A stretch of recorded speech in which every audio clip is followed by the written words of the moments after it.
Voilà, Rallye Monte Carlo historique.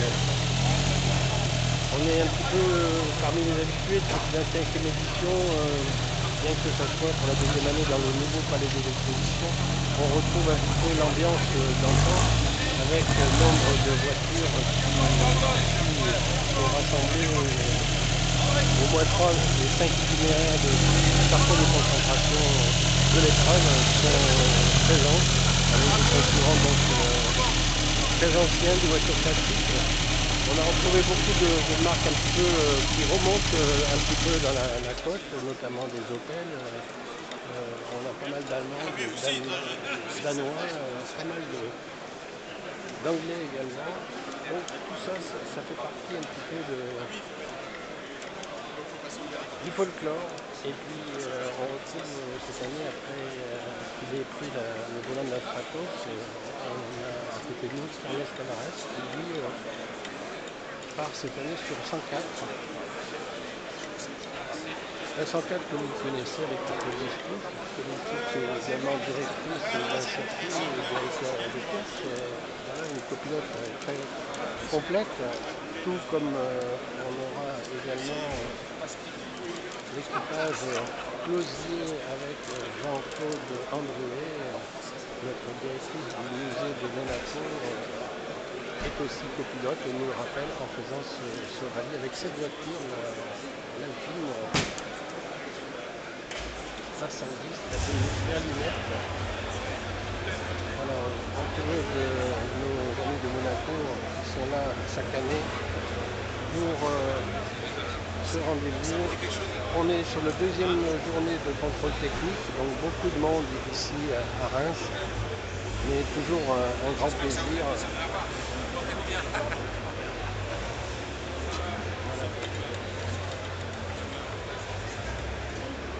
Beaucoup de gens du groupe Stellantis, notamment Peugeot, qui viennent voir Carlos Tavares avec ce plaisir de retrouver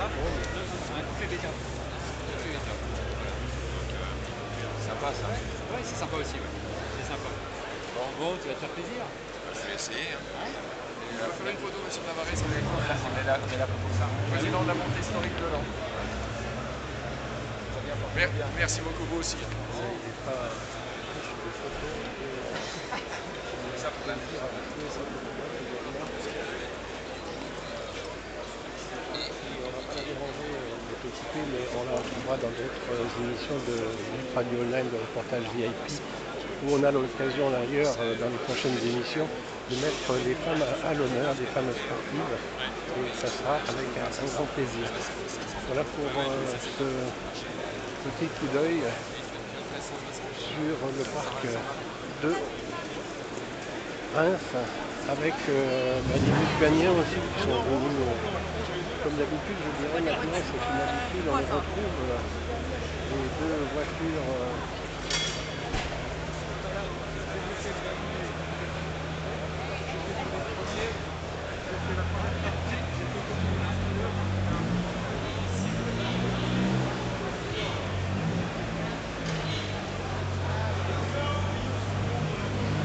Vous voyez que ça bouge un petit peu. Alors on a quelques voitures originales que l'on vous présentera au cours des émissions de la prochaine. On vous l'a promis, on le fera. Et avec les équipes, on aura le plaisir de retrouver également des concurrents que vous connaissez, que vous suivez avec plaisir.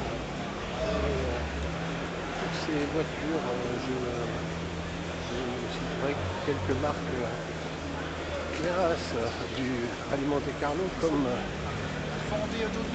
les Austin. On a également du Volga, donc deux Volga ici qui viennent depuis des années, mais on retrouve quand même pas mal d'Opel cette année, je vous l'ai dit. Un petit peu toute la gamme, même une cadette coupée. Ça fait assez plaisir de revoir ces voitures qu'on a vues tourner dans les années 70-75 et dans les épreuves du Tour de France auto ou du Rallye Monte Carlo. Eh bien, on les retrouve cette fois-ci au départ, 60 ans après, comme la berlinette, comme celle de Jean-Claude Andrieux qui va prendre le départ cet après-midi pour un départ de nuit jusqu'à Monaco pour le parcours de concentration.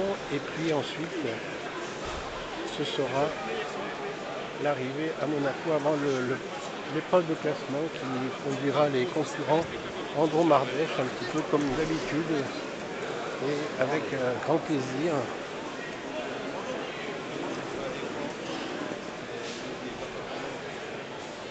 Alors, parmi les voitures les plus anciennes, on trouvera une Bond, on trouvera une voiture exceptionnelle, rare. On vous l'avait déjà présentée l'année dernière déjà. Et puis il y a une Saab aussi ancienne, un coupé, y compris nombre de Volvo. Ça vous fera certainement découvrir des marques que vous ne connaissez peut-être pas. J'ai vu ce matin des jeunes qui étaient étonnés de certaines marques qu'ils ne connaissaient pas, ou même qui ne pensaient même pas voir dans un rallye. Voilà donc pour cette ambiance ici à Monaco, alors que les voitures arrivent toujours pour les contrôles. Ça se passe en douceur. Voilà pour les voitures de Renault historiques. La présence est relativement sereine cette fois-ci.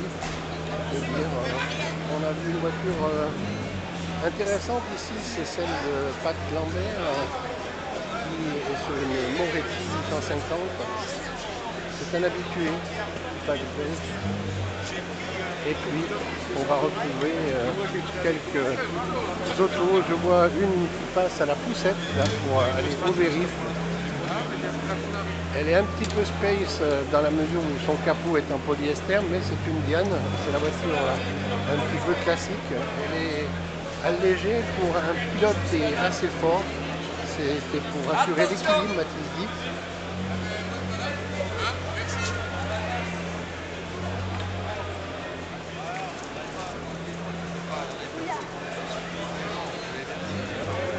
Voilà un petit tour du parc fermé là aujourd'hui. Alors avec, je vous l'ai dit, une horde de mini, c'est pas les seuls, mais en voici 4 déjà. Copie les BMC de l'époque. Des répliques tout à fait sympathiques, en tout cas dans leur décoration, leur design. Voilà.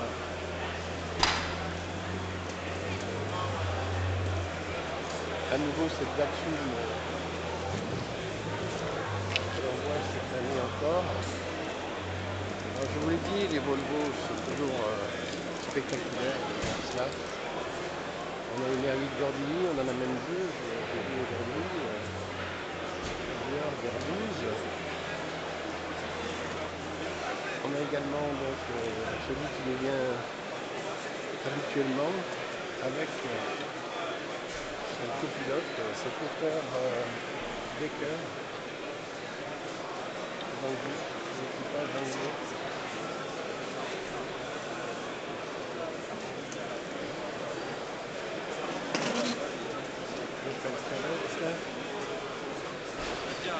Et puis on a également un coup de cœur, on vous l'avait dit qu'on suivrait cet équipage. C'est un équipage sur Rallye 2. Rallye 2, les pneus, vous voyez, sont encore sur le toit. Et je disais ce matin, en publiant sur nos lignes de Radio 9 et de reportage VIP, Presse à Dôme, je disais que les pneus ne resteraient peut-être pas longtemps sur le toit parce que la neige n'est pas très loin de Reims, ici, et les concurrents vont rouler toute la nuit. Les températures ont été un petit peu fraîches cette nuit, un petit peu moins que la nuit dernière, mais je pense que ça va permettre d'utiliser les cris.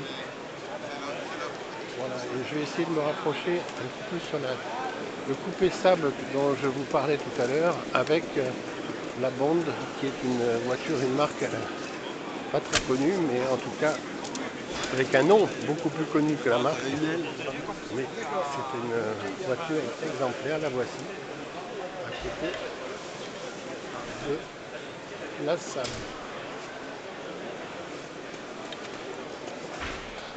Voilà, je vous rappelle que l'année dernière, c'est une Porsche 911 de 1965 qui a gagné donc ce rallye.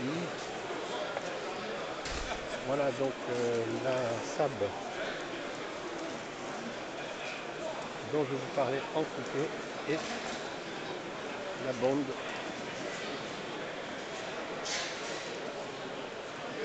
Voiture mythique, et sur ces images que nous allons vous quitter pour d'autres émissions et d'autres suivis dans la semaine et beaucoup plus tard dans l'année pour nos marques reportage VIP, Pressadom et Viprado Online, tout ça pour notre association RVPB. Si vous voulez être en partenariat avec nous comme les Car Absolu Car Pression, ABS Car Pression, eh bien vous pouvez également nous suivre. Ça sera avec plaisir que nous accorderons un partenariat.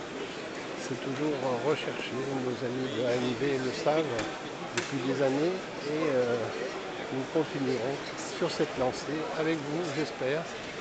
Et puis nombreux spectateurs, puisque vous avez été plus de 800 000 à nous suivre l'année dernière sur nos réseaux, et ça c'est quand même assez valorisant. La prochaine, eh bien, ça sera des ventes aux enchères de Rétromobile et en même temps Rétromobile qui cette année sera certainement de grands rendez-vous automobiles, puisque vous avez peut-être vu, c'était beaucoup plus un salon sur Bruxelles qui a eu du succès plus que le salon de Paris. Donc voilà, on est dans un tournant où la voiture classique vraiment fait l'unanimité et nous avons le plaisir de les suivre le plus possible. Voilà pour cette édition rapide de VIP Radio Online. A bientôt, et je laisse la place à Jérôme et Jean-Claude pour la suite du Monte Carlo également, avec l'arrivée dans une semaine sur le port de Monaco.